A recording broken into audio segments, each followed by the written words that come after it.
25평 작은 교회에서 성안교회가 시작이 되고 또 이날까지 저와 함께 기도하고 헌신해 주신 많은 교우들 인하여서 이렇게 성안교회가 건강한 좋은 교회로 세워지게 되었고, 또 이런 건강하고 좋은 교회 담임 목사로 살다가 이렇게 은퇴할 수 있는 이 영광스러운 자리까지 인도해 주신 하나님께 모든 영광을 올려드립니다. 그리고 저를 담임 목사로 믿어주고 부족한데 사랑해주고 섬겨주신 모든 교우들 진심으로 감사하고, 여러분의 사랑과 섬김을 마음에 잊지 않고 늘 가슴에 품고 여러분을 축복하고 또 감사하면서 살겠습니다. 혹시 저로 인해서 상처를 받은 분들이 계신다면 미안하지만 오늘 이 시간 용서해 주시고 여러분과 제가 함께 그리스도 예수 안에서 하나님이 기뻐하는 복된 그리스도인으로서 삶이 사라질 수 있기를 바랍니다.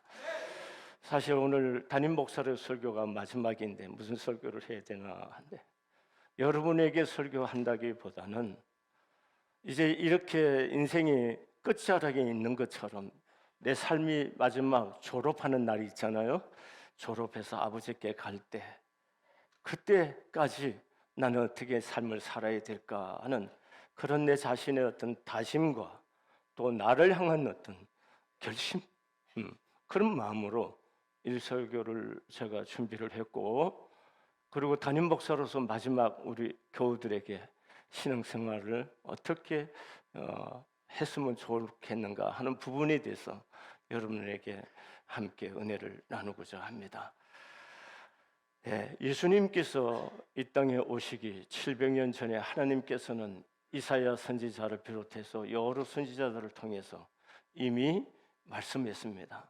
특별히 하나님께서 이사야 선지자를 통해서 더 많은 이야기를 하셨는데, 흑암에 행하던 백성이 큰 빛을 보고 사망의 그늘진 땅에 거주하던 자들에게 빛이 비치도다. 어둠이 가득한 땅에 빛이 비춰질 것. 다시 말하면은 예수님이 오시면 죄와 사망으로 얼룩진 어둠의 땅에 구원과 생명의 빛을 주시는 사건입니다. 이 사건이 일어날 것을 하나님은 이미 700년 전에 선지자를 통해서 말씀하셨습니다. 그러므로 우리가 이제 이 12월에 성탄절을 맞이하는데, 이 성탄절은 독생자 예수 그리스도를 이 땅에 보내실 만큼 여러분과 저를, 우리를 사랑하신 하나님의 사랑이 가득한 그런 절기라는 사실을 잊어서는 안 됩니다. 하나님께서는 이 땅에 어둠이 가득한 곳에 죄와 죽음으로 가득한 이 땅에 빛으로 비치기 위해서 빛이신 예수님을 보내셨는데, 예수님이 이 땅에 오시는데 사용되어진 사람이 있습니다. 그 사람이 누군가요? 바로 마리아입니다. 하나님은 하나님의 일을 이루어 가실 때에 하나님께서 직접 일을 다 하시는 것이 아니고 사람을 통해서 반드시 그 일을 성취해 가고 있습니다.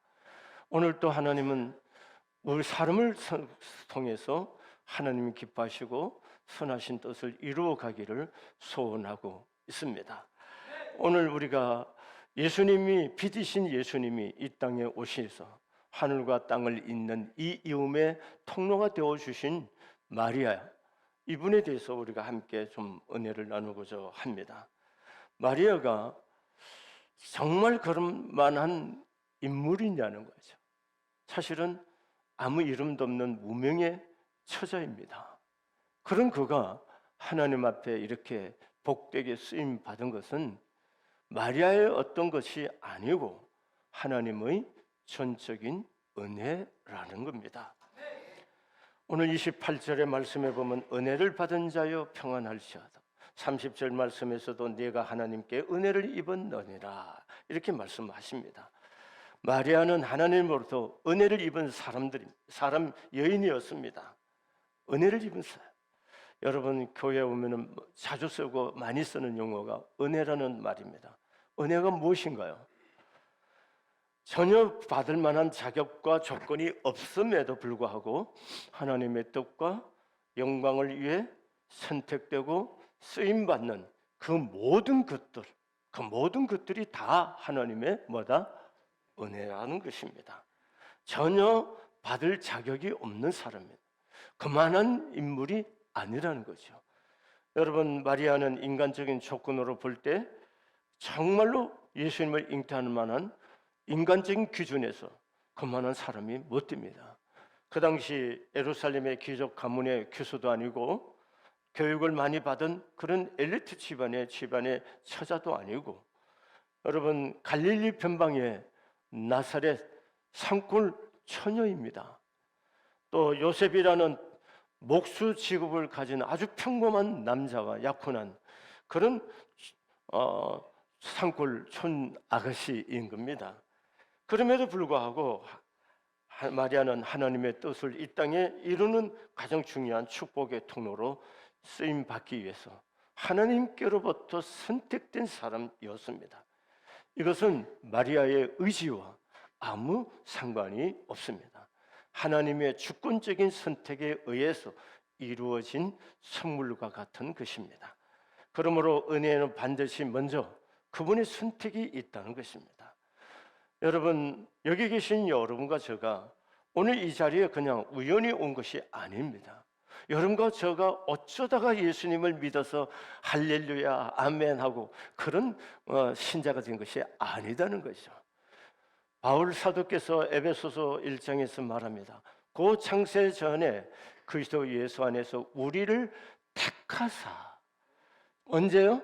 창세 전에 우리를 택하시고 우리로 사랑 안에서 그 앞에 거룩하고 흠이 없게 하시려고 그 기쁘신 뜻대로 우리를 예정하사 예수 그리스도로 말미암아 자기의 아들들이 되게 하셨으니, 이렇게 말씀했어요. 그러니까 여러분과 제가 하나님의 자녀로 거듭난 것은, 자녀가 된 것은, 내가 여러 종교를 비교를 해보니까 그래도 예수 믿는 것이 좀 심플하고 깨끗해 보여가고 저 예수 믿겠습니다, 그래서 나온 거 아니라는 거예요. 여러분과 제가 예수 믿은 것은 이미 창세 전에 하나님께서 예수 안에서 여러분과 저를 택하여 주셨다는 거예요. 그리고 여러분과 저의 이름을 그분의 손바닥에 새겨 주셨다는 거예요. 이게 얼마나 놀라운 것입니까? 여러분과 저는 이렇게 큰 하나님의 은혜를 입고 사는 사람들이에요. 이것뿐입니까? 바울이 말하는 거예요. 너희가 그 은혜를 인하여 믿음으로 말미암아 구원을 얻었나니 이것이 너희에게서 난 것이 아니요 하나님의 선물이다. 우리가 받은 이 구원, 우리가 굉장해서가 아니고 하나님께서 우리에게 주신 선물이라. 창세전에 택함을 받고 예정되어 그리스도 안에서 우리를 알고 하나님의 은혜의 영광을 찬송하도록 하기 위해서 하나님께서 여러분과 저를 택하셔서 구원의 선물을 안겨주셨다는 거예요. 이것이 얼마나 큰 은혜입니까? 여러분, 우리 굉장해서 예수 믿는 거 아닙니다. 아니에요. 그런데 여러분과 저를 택해서 구원 얻게 해주셨어요. 그뿐이겠습니까? 사도 바울은 이렇게 얘기하는 겁니다. 예수님을 이방인들에게 전하기 위해서 하나님께서 내 어머니의 태로부터 나를 택정하시고 그 은혜로 나를 부르셨다, 이렇게 고백해요. 그러니까 예수를 믿는 사람을 박해하던 이 바울을 하나님은 어머니의 태로부터 이 예수 그리스도의 복음을 유대인이 아닌 이방인들에게 전달하기 위해서, 전하기 위해서 어머니의 태로부터 택함을 받은 사람이다. 이렇게 바울이 고백하는 겁니다. 그러면 여러분 한번 생각해 보세요. 제가 늘 일체가 은혜고 일체가 감사라고 하는 거 왜 그러냐? 전 목사 될 만한 사람이 아닙니다. 신앙이 있는 가문에서 태어난 사람도 아니에요. 우리 집은 믿지도 않는 집안에 믿음이 없는 가정인데 어느 날 성령께서 저를 찾아와서 붙잡아서 고용해 주시고 이 복음을 위해서 살자면 죽을 것 같아서 이 부르심 앞에 쓰임을 받는 거예요. 그러니까 어느 거 하나 내가 자원해서 저 목사 되겠습니다 하지 않았습니다. 구원받은 것도 그분의 은혜고 목사로 불러주신 것도 그분의 은혜라는 거예요. 저는 잘 압니다. 제가 기질이 다혈질이고 성품이 급한 사람이라 목사로서는 부족한 사람이에요. 그럼에도 불구하고 하나님 저를 써주시고 지난 세월 동안 붙잡아서 은혜를 입혀줘요. 그러니까 은혜 아니고는 설명할 수 있는 게 저에겐 아무것도 없어요. 그래서 저는 뭐예요? 일체가 뭐예요? 은혜고 일체가 감사라고 고백할 수밖에 없는 것입니다. 그러면 저뿐이겠습니까? 특별히 우리 교회는 대대로 신앙의 가문에서 성장하신 분들이 크게 많지를 않습니다. 또 믿는다 하더라도 우리 성안교회 와서 더 열심히 믿고 구원 얻은 구원의 확신을 갖고 이런 분들이 많이 있어요. 그럼 우리 한번 다 개인이 한번 생각해 보세요. 우리의 살아온 날들을 다 보면 어느 거 하나 하나님의 손길이 안 미친 곳이 있습니까? 그분의 도움이었고 그분의 만남의 인도하심이었고 내 마음을 열어서 말씀을 받아들이기도 하셨던 그 모든 것들이 다 하나님의 뭐였다? 은혜였다는 거예요. 은혜 아닌 것 아무것도 없습니다. 모든 것이 하나님의 다 뭐다? 은혜였습니다. 그러면 이런 은혜 안에 있는 여러분과 저가 어떻게 그 주신 은혜가 다 하나님 앞에 은혜가 되고 우리를 통해서 은혜를 입혀주신 하나님께서 우리를 통해서 그분의 뜻과 일을 이루시게 하는 일에 쓰임을 받는 사람이 될 수가 있겠느냐 하는 것입니다. 그것은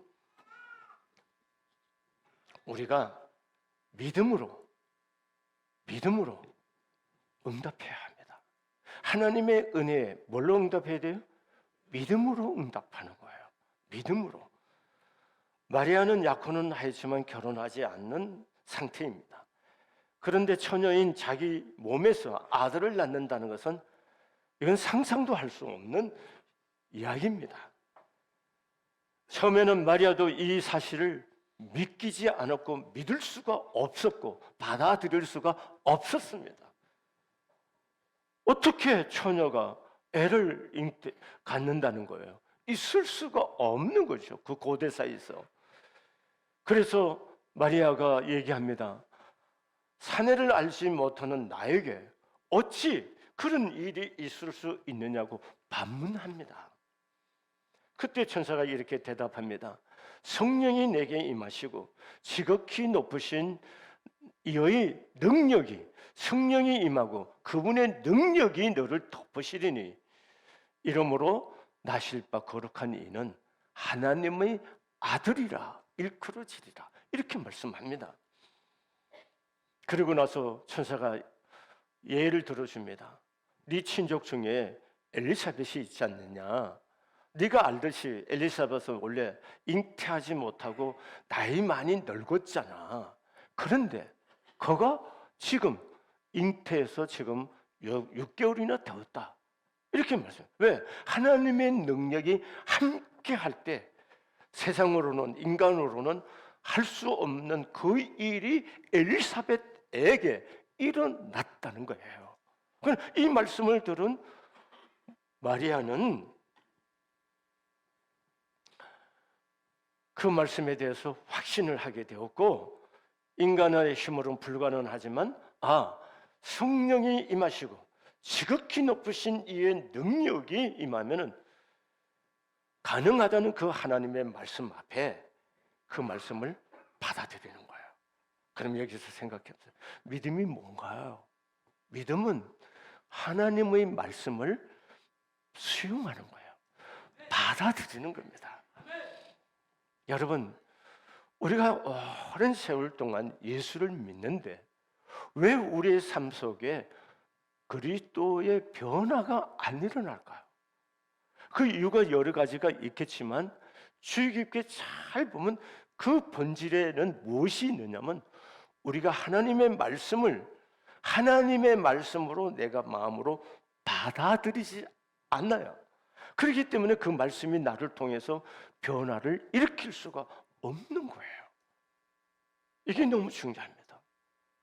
저도 은퇴 후에도 지금보다 좀 더 거룩하고 더 믿음의 사람으로 또 목사다운 목사다움이 뭔지 정의를 해야겠지만 또 목사같이 믿음 안에 살려고 한다면은 저도 끊임없이 하나님의 말씀 앞에 서야 되는 거고, 그 말씀을 내 마음을 열고 받아들여야만 그 말씀이 내 인격과 삶을 지배하고 다스려서 그리스도의 사람으로 온전케 숙성되어 가리라고 믿는 거예요.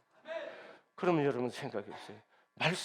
하나님의 말씀을 말씀으로 받아들이지 않는다, 그는 신앙생활에 있을 수가 없는 거예요. 그러니까 은혜가 은혜되지 않고 항상 우리에게 신앙생활이 세상 사람들이 볼 때도 온전하지 못하는 모습으로 나타날 수밖에 없잖아요. 그러면 오늘 마리아를 한번 살펴보세요. 여러분, 마리아가 사내를 알지 못하는 나에게 어찌 그런 일이 있을 수 있느냐, 이렇게 얘기하는 거예요. 그럼 잘 보세요. 사내가 없이는 아기를 갈 수 없어요. 이건 상식이고 인간의 경험이고 인간의 삶의 지혜잖아요. 그렇잖아요. 이런 마리아의 생각이 하나님의 성령이 너에게 임하시고 하나님의 능력이 너에게 덮어주시면은 이 말씀을 받아들이려고 하면 사내가 없이 어떻게 애를 가져야 하는 이 생각이 내려놔져야 되는 거죠. 그렇죠? 여러분과 제가 왜 하나님 말씀이 우리의 삶 속에 변화를 못 만들까요? 내 생각과 내 경험과 내 상식이 너무나 나를 지배하고 있다는, 그래서 하나님의 말씀이 들어올 공간이 없던 거죠. 하나님의 말씀을 수용하려고 하면은 하나님의 말씀 앞에 내 상식, 내 경험, 내 모든 이성, 내 모든 삶의 지혜가 내려놔질 때 하나님의 말씀이 되셔서 그분의 능력이 그 말씀 가운데서 나를 통해서 나타나서 나를 변화시키고 그분의 뜻한 바가 이 땅에 이루어지게 될 줄로 믿습니다. 그 다음에 여러분, 말씀을 수용하는 것만이 믿음이 아니고 믿음은 반드시 순종이 따라와야 완성이 되는 겁니다. 말씀을 수용하고 그 말씀에 순종할 때 우리의 믿음이 완성이 된다는 겁니다. 마리아는 천사로부터 하나님의 모든 말씀은 능하지 못하심이 없느니라 이렇게 말씀을 듣습니다. 하나님의 모든 말씀은 능치 못하심이 없다는 겁니다. 하나님의 모든 말씀은 능치 못함이 없다. 이 말씀 앞에 마리아는 이렇게 고백합니다. 주의 계집 종이오니 말씀대로 내게 이루어지이다. 이렇게 고백하는 겁니다. 비천한 여종이지만 하나님의 말씀 앞에 하나님의 말씀이 나를 통해서 이루어지기를 원합니다. 이렇게 하나님께 말씀 앞에 결단하는 모습을 볼 수가 있습니다. 이 결단은 자신의 목숨을 걸고서라도 하나님의 말씀대로 순종함으로 쓰임 받겠다는 의지적인 결단인 것입니다. 순종은 의지적인 결단이 있어야 되는 겁니다. 이것은 결코 쉬운 일이 아닙니다. 왜냐하면 당시의 약혼녀가 아기를 갖는다고 생각해 보세요. 약혼 대상자인 요셉이 어떤 마음이 들까요? 생각해 보세요. 무슨 마음이 들까요? 나도 모르는 내 약혼녀가 애를 가져서 이걸 어떻게 받아들일까요? 여러분, 또 한 가지는 그때 당시의 공동체는, 유대 공동체는 처녀가 애를 가졌는다, 이건 돌에 맞아 죽임을 당하는 시대입니다. 그러면 이 사건에 대한 자기가 이 하나님 말씀을 받아들였을 때 일어날 수 있는 이 정황을 마리아가 모르고 감정적으로 주의 계집종인 말씀대로 하세요 이렇게 했을까요? 아닙니다. 알고 있었어요. 그럼에도 불구하고 능치 못함이 없다고는 하나님의 말씀을 마음속에 받아들일 뿐 아니라 그 말씀 앞에 자기를 복종시키는 것을 볼 수가 있습니다. 그럼 믿음이 바로 이런 거랍니다. 우리가 믿음 생활을 할 때 하나님의 말씀을 받아들이고 그 말씀에 순종함으로만이 우리의 믿음이 온전하다는 것을 증거할 수가 있는 것입니다. 여러분 한번 생각해 보세요. 마리아 입장에서 마리아가 대적 여호와의 말씀을 능치 못하심이 없다. 그 말씀을 받아들일 때 만약에 이 말씀대로 하면은 자기는 뭐 하는 거예요? 죽을 수 있다는 거죠. 약혼이 파혼될 수 있고 죽임을 당할 수 있는 거예요. 이것을 모르고 한 거 알고 있어요. 그러면 하나님의 말씀에 순종하려고 할 때 우리에게도 중요한 것이 있어요. 그게 뭐냐? 자기 부인이라는 거예요. 그리고 자기 죽음이 있어야 돼요. 그래야 하나님의 말씀이 나를 통해서 이루어질 수가 있는 겁니다. 여러분, 하나님 앞에 존귀 쓰임받은 사도 바울께서 고백이 뭡니까? 나는 날마다 뭐한다? 죽노라. 날마다 죽는 바울을 통해서 하나님은 뭐예요?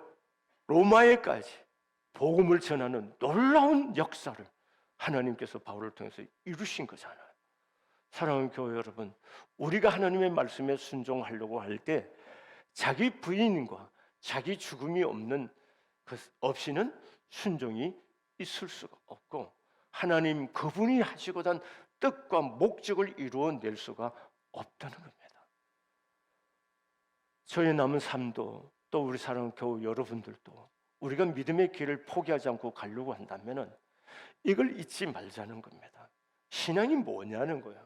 신앙은 결국은 예수님이 내 인생의 주인 되도록 하는 거잖아요. 그리고 그 예수님이 주인 되신 예수님 앞에 나는 죽고 나를 부인함으로 주인 되신 그분의 뜻이 나를 통해서 이루어지도록 하는 것, 그것이 신앙이잖아요. 왜 아멘 안 하세요? 아멘이시죠? 동의하시죠? 그러면 우리 남은 시간을 어떻게 믿음의 삶을 살아야 되는지 우리가 매 순간순간 뭐 해야 돼요? 결심해야 되는 거예요. 이걸 잊어서는 안 됩니다. 여러분 마태복음 16장 말씀에 보면 가이사랴 빌립보 지방에 예수님이 제자들을 데리고 갑니다. 그곳에서 예수님께서 제자들에게 묻습니다. 사람들이 나를 누구라고 하더냐? 예, 예수님, 사람들이요 엘리야라는 사람도 있고 요한이라는 사람도 있고 선지자 중에 한 사람이라고 그런 분들이 있어요. 그래요. 그러냐? 그럼 너희는 나를 누구라고 하느냐? 그 말이 나오자마자 베드로가 예! 주는 그리스도시요 살아계신 하나님의 아들이십니다.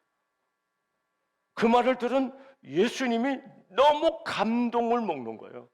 바요나 시몬아, 네가 복이 있다. 네가 이걸 아는 것은 하늘에 계신 내 아버지께서 너에게 특별히 알게 하신 거구나. 그리고 내 이름을 이제는 베드로라. 내 반석이란 말이죠. 내 반석 위에 내 교회를 세우고 음부의 권세가 이기지 못할 것이고 내가 천국 열쇠를 네게 맡기되 네가 열면 닫을 사람이 없고 닫으면 열 사람이 없는 이런 놀라운 엄청난 얘기를 하는 거죠. 그러고 나서 됐다 싶었나서 예수님께서 이때로부터 이렇게 믿음의 고백을 한 베드로에게 이제 내가 예루살렘을 올라가서 제사장들과 서기관과 바리새인들에게 내가 죽임을 당하고 그리고 내가 3일 만에 다시 살아나리라 이렇게 말해요. 그 말을 들은 베드로가 또 항변하는 거예요. 절대로 그런 일은 일어나지도 않을 거고 일어나게 하지도 않게 할 것입니다 라고 단언합니다. 그때 예수님이 뭐라 하시나요? 사단아 내 뒤로 물러나라. 너는 하나님의 일을 생각지 아니하고 도리어 사람의 일을 생각하는도다 이렇게 말씀하시는 거죠. 금방 바요나 시몬아 네가 복이 있다 감동해서 축복해 주셨던 그 예수님이 사단아 물러나라. 여러분 차이가 뭔가요? 차이가 우리의 신앙이 고백에서만 끝나는 게 아니죠. 하나님의 뜻과 목적을 위해서 내가 죽고 그분의 말씀, 그분의 뜻이 이루어지도록 나를 순복시키는 이 순종이 없이는 하나님이 기뻐하는 신앙으로 갈 수가 없다는 겁니다. 그래서 여러분 저도 또 다짐하는 거예요. 은퇴 후에 또 느슨하지 않고 내 남은 삶을 통해서 어떻게 그리스도를 닮아가는 삶을 살까? 그리스도인의 삶을 제대로 살아갈까? 이런 생각을 하는 거예요. 그러면서 더 다짐하는 거예요. 그래, 나를 부인하고 날마다 내게 주어진 내 죽음을 통해서 그리스도가 내 안에 주인 되도록 해드려야겠다. 이런 다짐입니다. 그래서 하나님께 이 은혜를 구하는 거고, 또 제가 담임 목사로서 이제 마지막 설교하면서 교회 여러분에게 진심으로 우리의 신앙이 어디로 가야고 어떻게 가야 되는 것에 대해서 간곡한 마음으로 여러분에게도 부탁을 드리고 이 신앙의 바른 길을 함께 가기를 소원합니다. 사랑하는 교회 여러분, 현대사회는 반항하고 비판, 이게 크다는 덕목처럼 여기는 아주 이상한 그런 오해가 있는 시대입니다. 그러나 성경은 그렇게 말하지 않아요. 히브리서 5장 8절에 보면 그가 아들이면서도 받으신 고난으로 순종을 배우셨도다 이렇게 말합니다. 여러분, 비판과 반항은 배우지 않아도 저절로 되는 것이지만 순종은 뭐예요? 배워야 되는 겁니다. 예수님도 고난을 통해서 순종을 배웠다고 말합니다.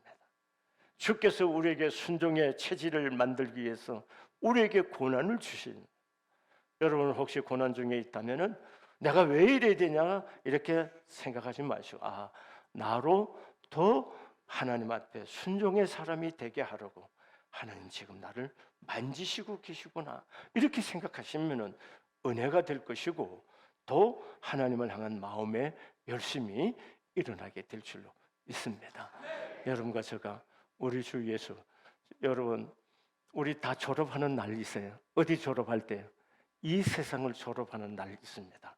이 세상 졸업하고 하나님 앞에 섰을 때 우리 모두가 마주 보면서 부끄러워하지 않고 하나님 앞에서 서로에게 면류관이 되어서 기쁨으로 면류관으로 칭찬하고 기뻐하고 축복할 수 있는 그런 하나님의 사람들로 온전케 되어질 수 있기를 진심으로 소원합니다. 기도하시겠습니다. 사랑하는 나의 아버지, 아무것도 아닌 나를 예수 믿게 해주시고 목사로 불러서 성안교회를 개척하고 오늘 여기까지 사랑하는 교우들과 함께 기도하며 건강한 교회를 함께 세워올 수 있도록 저와 우리 교우들을 축복해 주신 하나님 감사함을 드립니다. 사랑하시는 내 아버지, 부족한 종을 아껴주고 기다려주고 참아주면서 함께 보듬으며 교회를 세워온 사랑하는 교우들, 이 귀한 교우들의 수고를 기억해 주시고 하나님 사랑하는 교우들 삶의 자리 위에 하나님의 평안으로 하나님의 은혜와 은총으로 충만하게 채우셔서 하나님 우리 사랑하는 교우들이 다윗처럼 나이 많아 늙어 부하여지고 존귀했던 다윗처럼 그렇게 우리 사랑하는 교우들이 모두 다 끝까지 믿음의 삶을 경주하고 하나님의 은혜를 입어 육신도 이 땅의 삶도 명예롭고 존귀해질 수 있도록 우리 교우들 한 분 한 분 영혼과 가정과 삶의 자리를 만지시고 축복해 주시기를 소원합니다. 하나님 종에게 베풀어 줬던 그 은혜, 그리고 사랑하는 교우들이 사랑하며 섬겨줬던 그 모든 것들을 종의 가슴 속에 품고 잊지 않고 고맙고 감사함으로 살게 해주시고 또 예수 그리스도의 이름으로 교우들의 마음에 품고 축복하며 살 수 있도록 종의 마음속에 은총을 주신 하나님께 감사를 드립니다. 하나님 영광을 받아주시고 이제까지 은혜를 입은 것처럼 앞으로도 하나님 앞에 은혜를 입어서 하나님의 말씀 앞에 두렵고 떨림으로 서고 그 말씀을 내 생각과 내 경험과 상식으로 재단하지 아니하고 하나님의 말씀을 있는 그대로 받아들여서 그 말씀의 역사와 영광을 볼 수 있는 일에 우리 모두가 쓰임을 받게 해주시고 하나님의 말씀 앞에 순종함으로 하나님의 완전하시고 온전한 뜻이 이루어지는 일에 하나님 우리 모두가 목도하며 쓰여질 수 있도록 축복하여 주시옵소서. 이제 우리 이대 목사로 이기수 목사님 세워주셨는데 귀한 종을 통하여 영광을 받아주시고 모든 교우들과 사랑과 화평함과 서로 섬김을 통해서 교회를 더 크게 든든히 세워가는 역사가 일어날 수 있도록 은총을 크게 드니표 주옵소서. 예수님의 거룩하신 이름으로 축복하며 기도드렸습니다. 아멘.